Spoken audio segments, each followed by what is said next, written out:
犬種別、犬の豆知識、マルチーズ。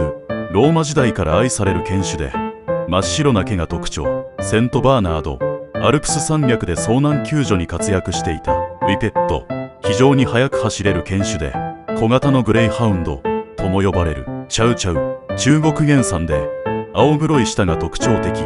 ライオンのような姿。グレイハウンド、世界で最も速く走れる犬種。時速70kmに達することも。